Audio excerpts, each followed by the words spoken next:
Orang-orang, kamu ni kan lelaki kan? Kamu ni lelaki, yang kamu pergi masuk tempat perempuan, pakai ketelekom perempuan tu, kamu tak rasa malu ke dalam hidup kamu? Orang macam ni, yang peliknya, orang macam ni kan, dia rasa hebat dia kan. Dia kata apa dia? Saya datang ke Mekah, tak kena sambar peti pun. Kalau saya ni buat bala, kalau saya buat dosa, patutnya saya kena sambar pada peti. Matilah saya.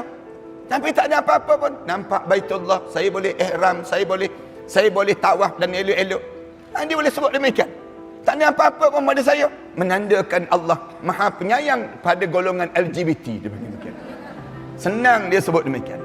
Allah sebut, tak, bukan. Kamu ingatkan Allah ni lupa ke? Ada benda yang kamu lakukan itu. Ni, saya nak sebut pada golongan ini. Tolong baca ayat Quran. Wala tahsabannallahu ghafilan amma ya'maluz zalimun.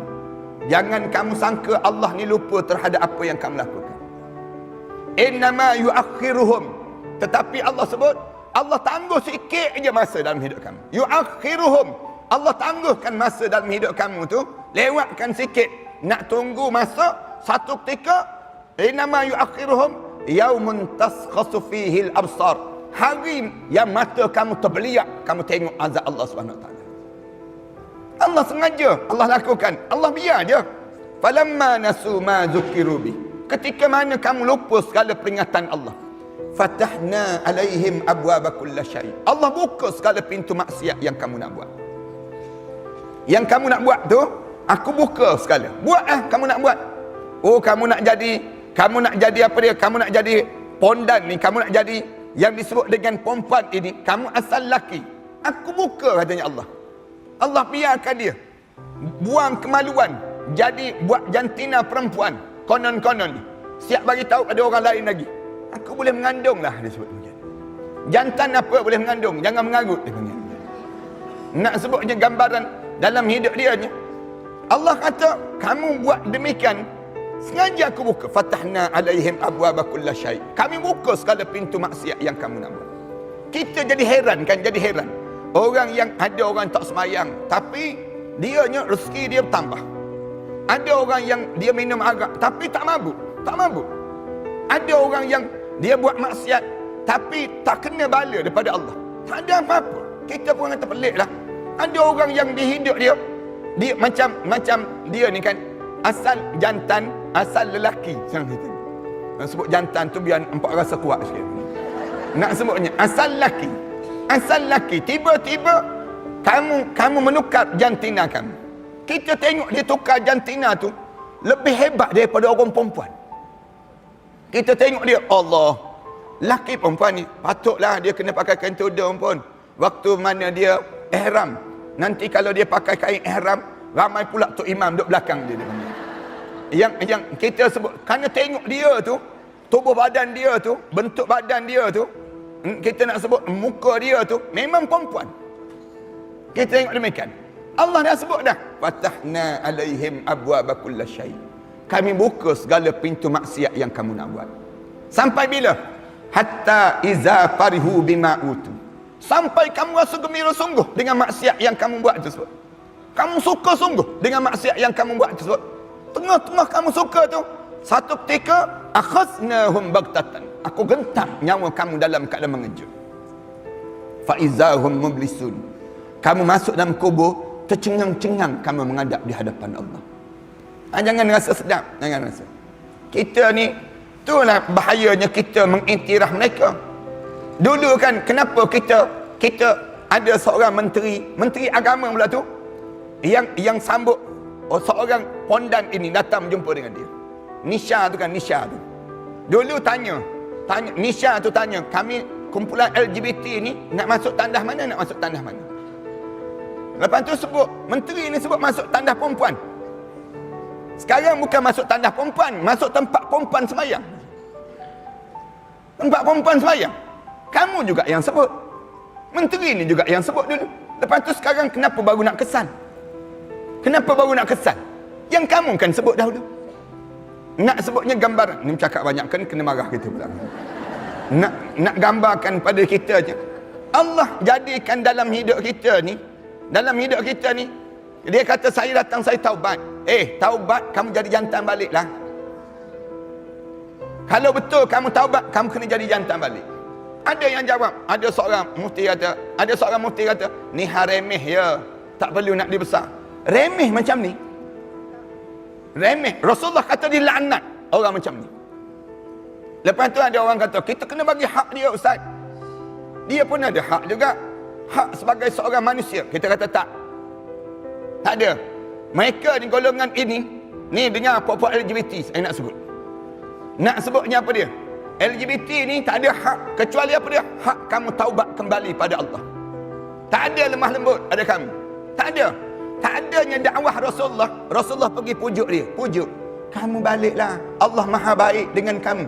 Allah maha memurah dengan kamu. Kamu gini. Tak adanya pujuk. Rasulullah ajar apa dia? Puak-puak LGBT ni. La tatubanna au la ta'azzaranna. Kamu taubat ataupun kami takzirkan pada kamu. Tu je jalan dalam hidup ni. Hak LGBT ni, kamu taubat ataupun kamu kembali, kamu bersedia untuk ditangkap dan dipenjarakan kamu. Itu je hak yang ada pada diri. Taubat. Bukan kamu dalam hidup kamu tersebut dengan begitu sampai buang kemaluan. Sikit lagi ada kelompok yang besar nanti akan berlaku di negara kita ni. Kalau kita biarkan, na'udzubillah min zalik, Allah turunkan bala bagaikan kaum Nabi Lut. Ni sampai peringkat yang kita ni di balik bumi. Kesan daripada mana? Ni masyarakat.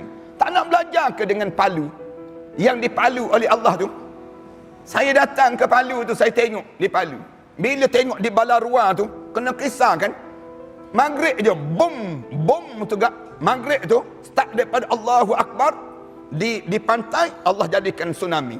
Kemudian di bukit sikit tu, Allah jadikan gempa bumi. Kemudian berpusar. Tanah ni berpusar. Pusar tu pusing. Macam dalam blender. Setengah jam tanah tu dipusar. Di pusing tu, ada 5 buah, ada sebuah masjid, ada 5 buah surau. Kawasan itu. 5 buah surau. Maknanya besar kawasan tersebut. Saya pergi hari yang keempat di kawasan itu. Bila kena pusar tu, kemudian disedut tanah. Sedut ke dalam bumi ni. Katanya sedalam 40 meter ke dalam muka bumi. Sedut, tanah tu sedut. Waktu maghrib, seorang hamba Allah ni yang berdiri, yang saya tanya dia, saya tengok dengan mata kepala saya sendiri, tenggelam isteri saya dan anak-anak saya dalam tersebut. Kemudian disedut tu, lepas tu Allah letuskan dengan api. Naik api. Api naik besar tu, jadi bukit yang tinggi di Balarua. Ini Balarua, di Palu tu sendiri. Hari yang keempat saya datang tu, api tu ada lagi. Marak lagi. Bunyi lagi suara orang tempik dalam tanah tersebut. Nak sebutnya, bila kita tanya kenapa? Kenapa? Apa benda yang berlaku? Dia jawab apa dia? Mereka jawab saja. Dia kata, di sini, Bapa Ustaz, dia sebut. Dia kata, di sini ada kumpulan gay, kumpulan lesbian, kumpulan yang tidak ditegur oleh masyarakat. Kita tanya berapa ramai yang ada. Dia jawab ada 1,500 orang yang berdaftar. 1,500 orang. Tempat saya berdaftar dalam Facebook geng-geng LGBT 32,000 orang. Di bumi Malaysia ni yang berdaftar 32,000 lebih. Yang tu Allah hancur leburkan. Mati dalam keadaan begitu kerana tak ditegur je. Tenggelam. Kalau para hadirin sekalian ada masa nanti, saya bercadang nak bawa jemaah sekalian pergi ke Palu. Kita pergi tengok di Palu macam mana. Kita buat rombongan pergi ke Palu. Nak sebutnya, kita tengok macam mana Allah jadikan. Tu di Balarua. Di Pitobo. Jarak 45 minit lagi daripada Balarua. Pergi ke Pitobo. Bila di Pitobo tu, bila azan maghrib, sama waktu. Yang di pantai, sembah pantai. Campak yang disebut kambing ayam dalam laut. Allah jadikan gempa bumi. Gempa bumi itu jadi tsunami. Mati 3,000 orang terus dalam waktu maghrib. Waktu maghrib di Pitobo pula, bila azan maghrib, Allahu Akbar, rumah ni bergerak. Rumah-rumah macam kawasan ini bergerak, tenggelam dalam bumi. Tenggelam tu 10 meter ke dalam muka bumi. Tenggelam dalam bumi. Masing-masing bila tenggelam tu, ada rumah yang tak tenggelam. Ada sebuah rumah. Yang sebuah ni cerita pada saya betul. Seorang perempuan Dia tengok rumah-rumah yang lain tenggelam. Luk dalam bumi ni. Tak tahu apa. Tiba-tiba tenggelam. Rumah tenggelam. Rumah tenggelam ni. Masuk dalam bumi.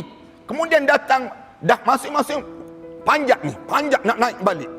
Nak naik ke atas. Tengok rumah tenggelam. Terbuka ke atas. Kemudian panjat. Tengah panjat tu. Datang air payah. Entah datang daripada mana air payah. Jauh daripada laut pun datang. Simbah terus. Zoom. Rata kawasan tu. 7 kilometer. Tenggelam. Kawasan demikian. Rata tu besok bila bangun tengok. Penuh pokok-pokok jagung yang tumbuh di atas tanah tersebut. Bila kita pergi tengok rata macam tak pernah orang tinggal dekat kawasan tersebut. Ini nak sebutnya gambaran. Bila kita tanya, apa benda yang berlaku ni? Oh, dia kata kat sini ustaz. Sini macam Las Vegas dah disebut. Dia sebut demikian. Di kalangan berjudi, minum arak, zina. Orang Islam ni orang Islam. Ada satu gereja, tempat pusat latihan. Pusat latihan tu, pusat latihan Kristian.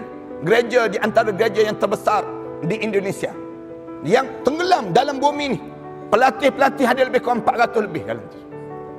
Tenggelam, Allah tenggelamkan dengan gereja-gereja. Dalam bumi ni. Mereka datang dengan bas. Datang daripada Makassar. Malam tersebut juga mereka datang. Datang dengan bas ni. Dalam jalanan dekat nak sampai tu, yang ni yang dicerita oleh medik ni. Doktor-doktor yang kawan-kawan masing-masing ni. Allah belah bumi. Terbelah bumi. Bas tu jatuh dalam ni. Allah tutup balik. Tutup balik. Ni bukan batu belah batu bertangkuk ni. Ni bukan cerita batu belah batu bertangkuk. Memang hilang sebuah bas. Dalam bumi tersebut. Benda apa yang Allah nak buat? Ni kenapa? Ni LGBT ni. Allah balik bumi ni. Tak nak belajar dengan apa yang diajar oleh Allah. Sebab tu kita sebut, jangan masuk kumpulan yang kedua ni. Jangan. Yang ketiga, yang mati masuk dalam kubur ni siapa? Masuk ke kubur, pandang kanan, pandang kiri, belakang depan. Bila masuk dalam kubur, tengok-tengok kosong amalan menghadap depan Allah. Kosong, habis. Allah cerita dalam surah Al-Kahfi. Baca dalam surah Al-Kahfi tu. Ayat 103 hingga ayat 106. Qul hal nunabbi'ukum bil akhsarina a'mala. Orang ni bila dia mati masuk neraka hawiyah. Ini neraka hawiyah. Bila kita tanya, Ustaz, mana siapa yang masuk golongan hawiyah ni? Orang yang dia masuk kubur, pandang kanan, pandang kiri, kosong amalan menghadap depan Allah. Tak ada langsung. Dia tak semayang ke? Dia semayang, tapi semayang dia tidak diterima di sisi Allah. Dia puasa ke? Dia puasa, tapi puasa yang tidak diterima di sisi Allah. Kan Rasulullah sebut, kam min sa'im laisa lahu illa al-ju' wal atash. Berapa ramai orang puasa, dia tak dapat apa-apa puasa dia kecuali lapar dan dahaga semata-mata. Dalam hadis yang lain Rasulullah sebut, kam min qa'im, berapa ramai orang yang sembahyang, laisa lahu illa at-ta'ab wan nasab. Dia tak dapat apa-apa daripada sembahyang dia kecuali letih dan lelah saja dalam hidup dia. Punca apa? Punca dianya alladzina dhalla sa'yuhum fil hayatid dunya. Dia menyesatkan diri dia sepanjang dia hidup di atas dunia. Dia membiarkan diri dia sesat. Kat mana kita sesat? Bila kita tolak Islam, sesat terus hidup. Hidup ni bila kita tolak Islam, sesat hidup. Kita pergi ambil apa dia? Pergi ambil nasionalis, pergi ambil sekularis, pergi ambil liberalis. Kita pergi ambil Syiah, pahaman selain daripada Islam dalam hidup kita. Habis amalan kita. Islam dia tak boleh berkongsi. Islam dia tak boleh berkongsi. Saya sebut banyak kali ni. Islam dia tak boleh. Dia kata kita Islam sikit, nasionalis sikit. Islam sikit, sekularis sikit. Tak boleh. Al-Islam huwal Islam. Islam ni Islam. Dia tak boleh nak berkongsi. Dia kata, Ustaz, takkan tak boleh nak berkongsi? Sikit je nak berkongsi dengan liberalis. Liberalis. Kita kata, saya Islam, tapi Islam saya Islam liberal. Islam liberal. Tak boleh, tak boleh. Tak boleh kita sebut. Kerana liberalis, nasionalis, ism yang ada ni, semuanya menghancurkan dalam hidup kita. Hancur. Islam Allah tak terima. Wa man yabtaghi al-islami dinan